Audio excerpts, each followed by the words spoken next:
let's talk about Trump's NSPM-7 labels. They are labeling common beliefs as terrorism indicators. New Order targets anti-Christian, anti-American, and anti-capitalism opinions, with the mainstream media distracted by the made-for-TV drama of James Comey indictment, which, by the way, that's such a non-issue. Like, I know that's a severe violation, right? But it's also a non-issue because it's just like, that's going to handle itself. What are we talking about? Like, that's not a serious...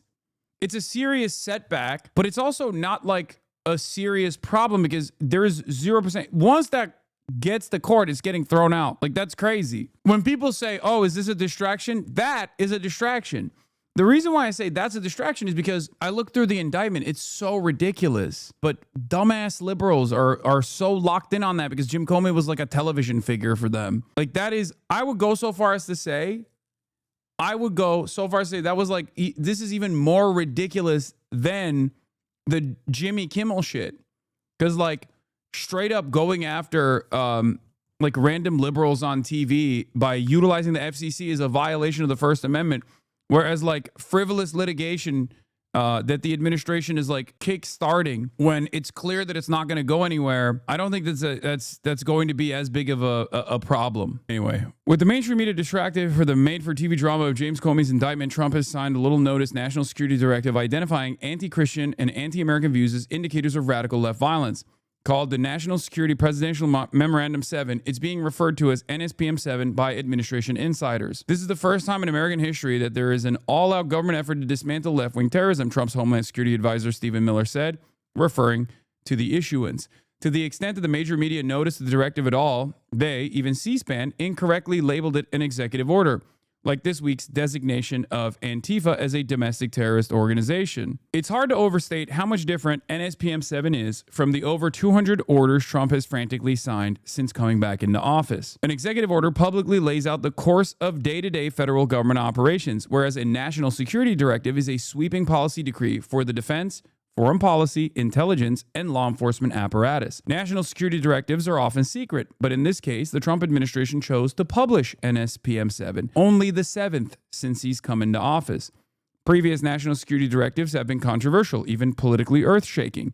In 1980, for example, President Jimmy Carter signed the top-secret Presidential Directive 59, directing the new nuclear warfighting policies that persisted until the end of the Cold War. When revealed, PD 59 caused a public furor. Similarly, President George W. Bush signed a series of classified national security directives after 9/11, the most famous of which authorized NSA's unlawful domestic intercepts, a directive that wasn't publicly revealed until 4 years later. In NSPM-7, countering domestic terrorism and organized political violence, President Trump directs the Justice Department, the FBI, and other national security agencies and departments to fight his version of political violence in America, retooling a network of joint terrorism task forces to focus on leftist political violence in America. This vast counterterrorism army, made up of federal, state, and local agents, as Trump aide Stephen Miller said, form the central hub of that effort. The thing is, I don't think liberals are even remotely aware of what this is, okay? Or at most, they think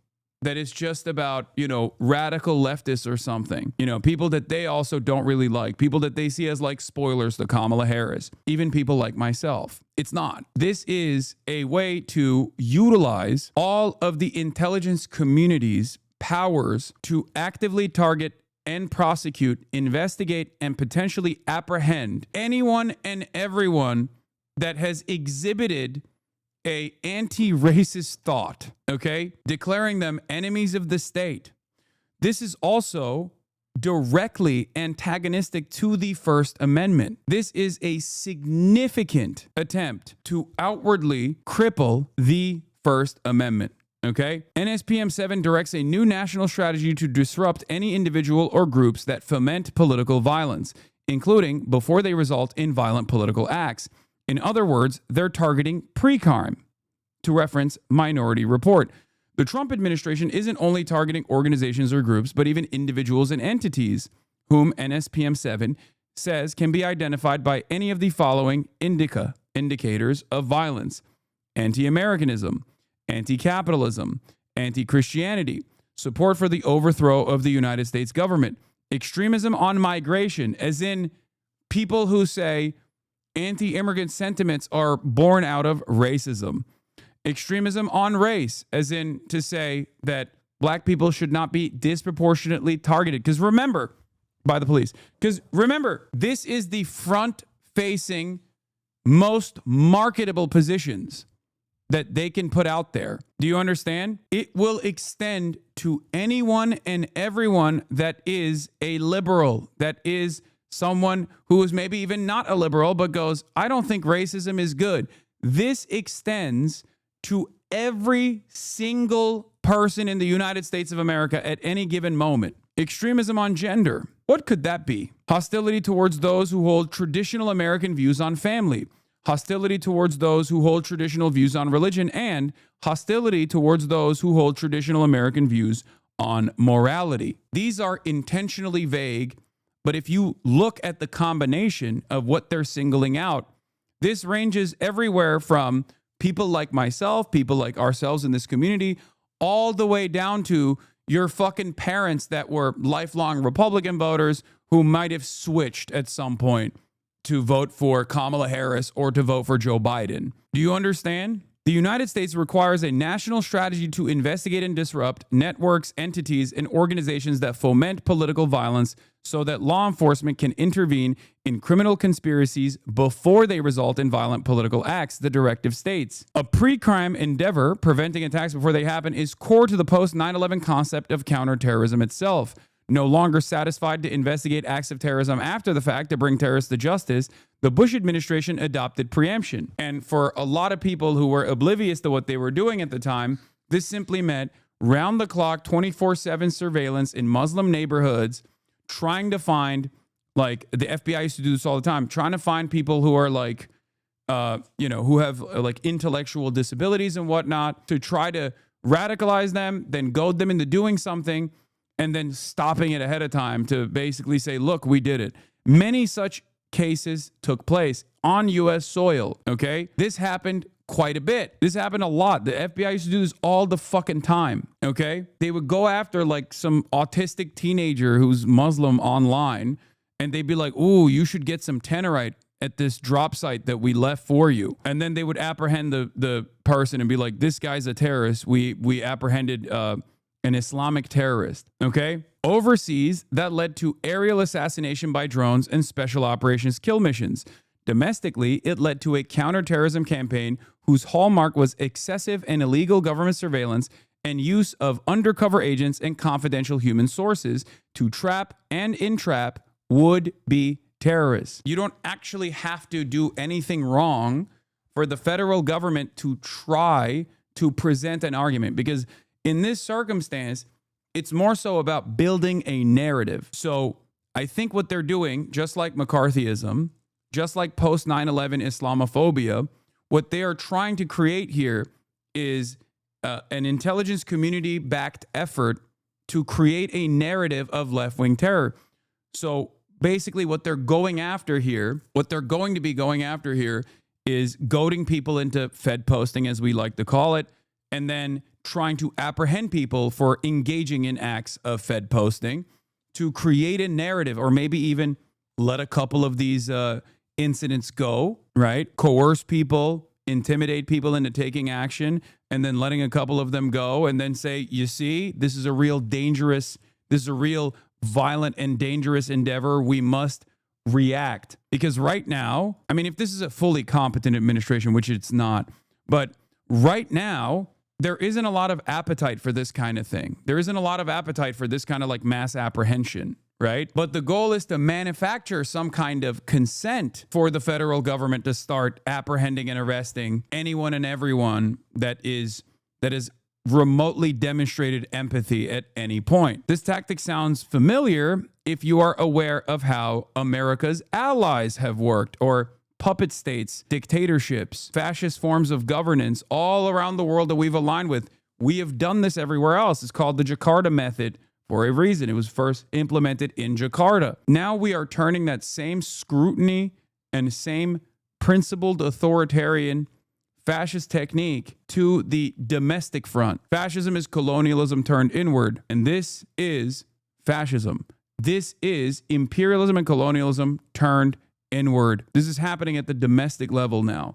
There is a reason why the terrorism designation, albeit vague, has only been utilized for foreign actors. In the United States of America, no matter how many actual designated acts of domestic terror a group participates in or commits, whether it be Atomwaffen or the Patriot Front or numerous other right-wing organizations, there is no internal mechanism for identifying domestic terrorism and prosecuting domestic terrorism at the point of organizing. This has not happened with the KKK either, right? The reason why it has not happened with the KKK or any of these groups is because of the First Amendment. The second reason why it's never happened with right-wing groups, of course, is because they are not considered too disruptive to the pre-existing hierarchies that the American government has consistently defended. This has, however, happened to the Black Panther Party and numerous other black revolutionary groups. During the civil rights struggle,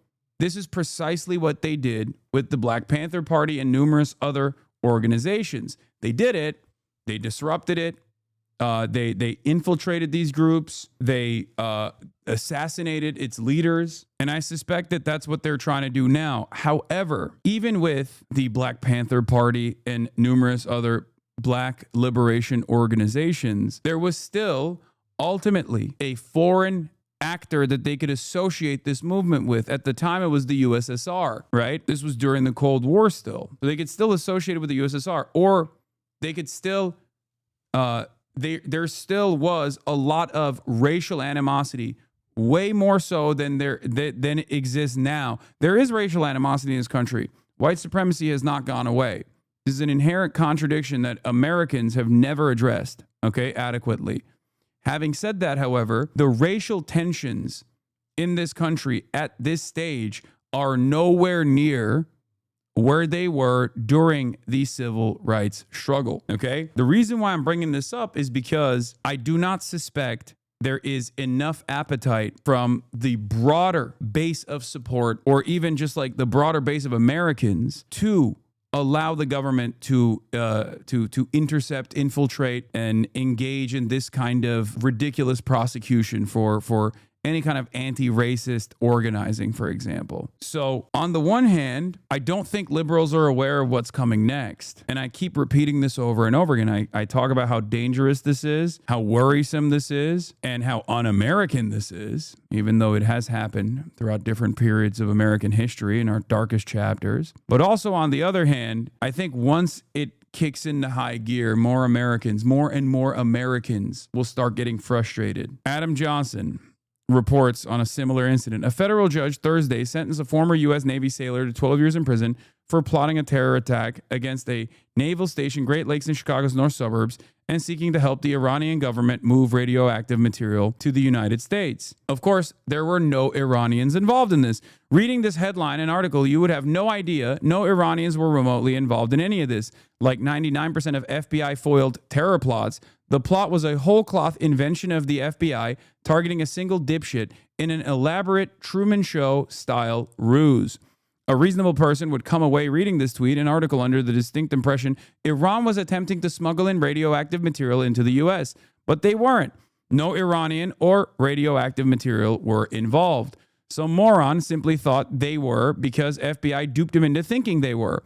All of this politically consequential information is lost. The FBI foiled its own plots so they can, 1, scare us about official enemies, and 2, trick the public into thinking they're all Jack Bauer. The vast majority of these foiled plot cases are total horseshit. This is from the Human Rights Watch report from 2014, The Illusion of Justice, talking about exactly what I was saying about the FBI consistently building up a narrative of like Islamic terror at the height of the war on terror, the global war on terror, in an effort to universalize the fears that Americans should feel so they feel more self-righteous and more comfortable with all of the domestic interference in political organizing, and also feel more comfortable with the metric ton of violence that we were dishing out in the Middle Eastern region. Some analyses show, according to Salon.com, that only 1% of quote-unquote terrorists caught by the FBI could actually be said to be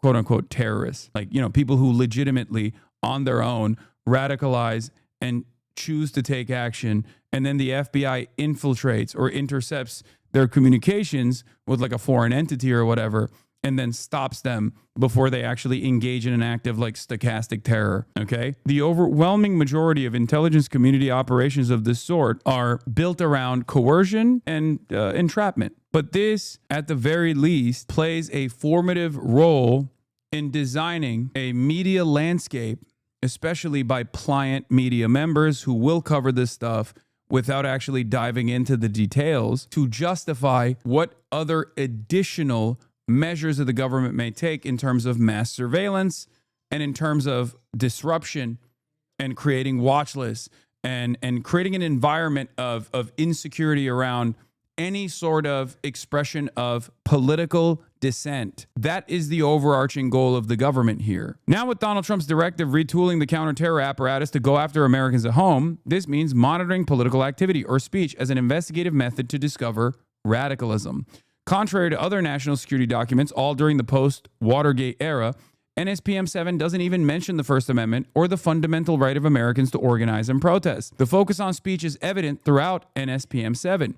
The directive says that political violence is the result of organized campaigns that often begin with the left, dehumanizing targets in an anonymous chat forums, in in-person meetings, social media, and even educational institutions. Remember, even in college, okay, even in a classroom. To give a sense of how broad this formulation is, Trump's earlier designation of Antifa as a domestic terrorist group was accompanied by a White House fact sheet singling out people who celebrated Luigi Mangione, the alleged killer of United Healthcare CEO Brian Thompson, last December.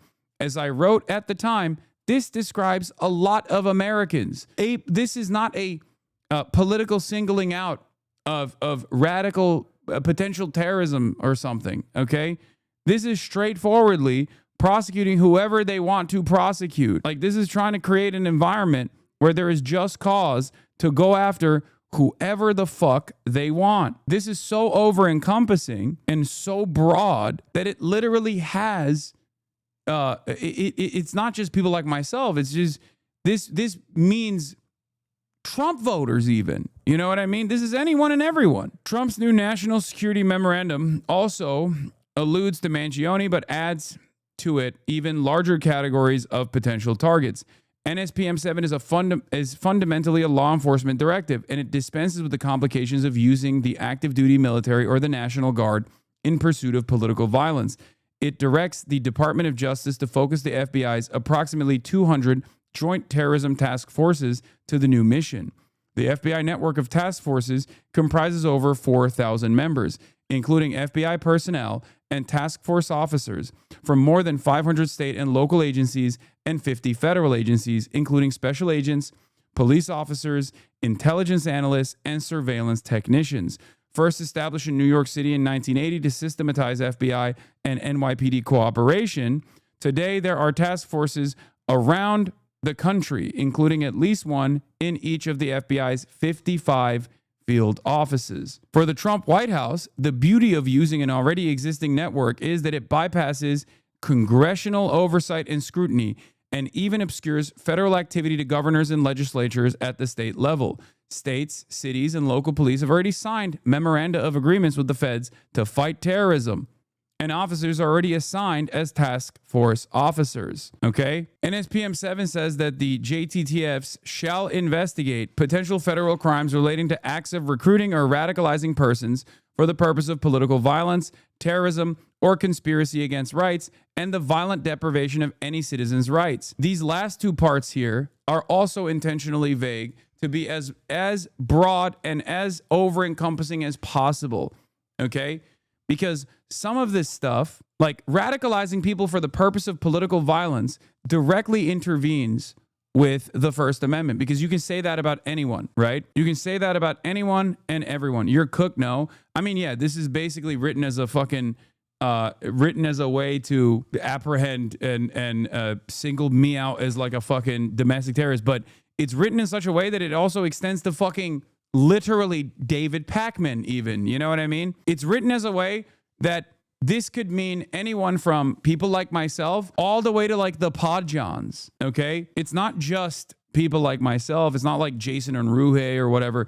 it straight up implies, the way this is written, it straight up implies that if you're like a part of the Satan Church, for example, and you know you're doing like a fundraiser or a back to school drive or something, you are potentially liable here. You can be prosecuted. You can be investigated. Philip DeFranco, like every single person that has ever conveyed any sort of like anti-racist statement is liable for an investigation or a prosecution. There's a gender indication there that means that if you're gay or trans, again, you could be pegged as an extremist. If you're black or brown and you have exhibited anti-racist tendencies, or if you have participated in any sort of like anti-white supremacist action, anti-ICE protests, extremism on migration. That's what this means. I know a lot of you are laughing at me saying you could be pegged and going, lol, pegged as gay and trans, lol, don't peg the gays and trans, but like you're not understanding the severity of this crisis once again, okay? This is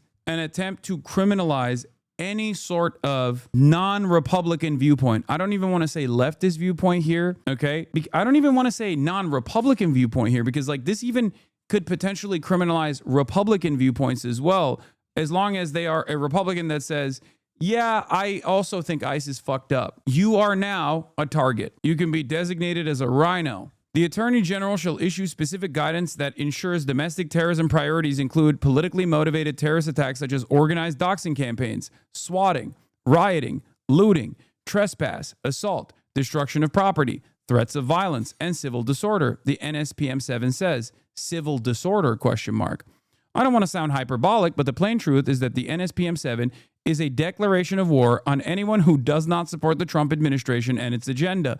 Yes, it repeats the word violent over and over to purport only to go after citizens who are moved to take up arms, but it also directs monitoring and intelligence collection to map and target new evildoers, to borrow a Bush label he took from the Bible just that days after 9/11. Okay? The partisan focus couldn't be more obvious. The real problem is this. Since Charlie Kirk was murdered, a friend of mine assassinated, nothing changed on their side. White House counterterrorism czar Sebastian Gorka told Newsmax after NSPM-7 was signed. Not one leader, not one leftist thought leader, member of Congress, senator, nobody has said we distance ourselves from the violent rhetoric. The left refuses to rid themselves of the justification for violence, Gorka continued. And as such, President Trump is taking measures to protect us from the violent rhetoric that becomes snipers and bullets. Remember, it's not violence that they are combating. It's rhetoric. Okay? It's not violence that they're combating. It's rhetoric. As in, any sort of expression of discontent towards the Trump administration or any number of different actions that they take can be considered violent rhetoric. They are trying to tie you saying, I don't fucking like what ICE is doing, or ICE is Gestapo, or this is Nazi shit, to a false claim that this means like you are opening up a floodgate of enforcement. They are trying to do this. They already tried to do this with material support. They've been trying to do this with material support to terror organizations, trying to claim that speech is material support for terror organizations. Okay. And they're doing it now at the domestic level as well. For the record, as it stands currently in the United States of America, material support does not extend to language. Okay. It is not illegal in the United States of America to even fucking say you support known designated terror organizations, foreign terror organizations. You can say you support it. It is, up until this moment, not been illegal. We are a nation where fucking David Duke, the Grand Wizard of the Ku Klux Klan, ran for office. We are a nation where members of the American Nazi Party run for office, okay? Well, you might consider that to be extreme, and I certainly do. The reason for why this has been allowed is partially because of the First Amendment. Now, they're taking that away. Another aspect of this is, again, anti-Americanism. Remember, these are the hallmarks of terror, they say. Anti-Americanism. Now think, close your eyes for a brief moment and think. Who do the Republicans accuse of anti-Americanism? It's not just those who liberals consider to be radicals themselves. It's everyone, okay? The entirety of the Democratic Party and its base of support. Who do the Republicans accuse of anti-capitalism? Nancy Pelosi is a communist in the eyes of the Republican Party. Kamala Harris is a socialist communist in the eyes of the Republican Party. Anti-Christianity as well. This is designed to target any and every liberal, any and every person on U.S. soil that has ever looked at what Trump is doing and said, I don't like this. Yeah, reminder, this was a literal candidate that the Republicans propped up, Arthur J. Jones, American neo-Nazi Holocaust denier, and he almost won. Yeah, he's also been a member of the Populist Party, a far-right political party active in the 90s and 80s. Wasn't this the guy who ran in the Illinois district over and over again? And he almost fucking won in the 3rd congressional district in one of the elections. Yeah. He got the most in Illinois' 3rd congressional district general election in 2018. He was the Republican that got the most votes. He got 25%, 26%. Of course, another part of this story is the question, the obvious question, is there a difference between far left extremism and far right extremism? And the answer, of course, is yes. Now, I'm biased. I'm obviously biased, but think for a brief moment. We are billed as far left extremists. And as far left extremists, we believe that everyone should have health care. We believe that the interests of profits cannot go over the interests of the people. We believe that everyone should have more autonomy in the workplace. We believe that people should have free education all the way up to the college level, no matter what their background looks like. We believe in a more tolerant approach to immigration instead of immediately deciding that things we don't understand are awful and scary and must be excised and destroying America. We believe that these populations are actually helpful to build this multifaceted, diverse American culture. Is that the same as the exact opposite of this position, to target people due to inalienable traits and characteristics and then punishing them and putting them in concentration camps and kicking them out of this country? I don't think so. Fantastic stuff. That is where we're at, though.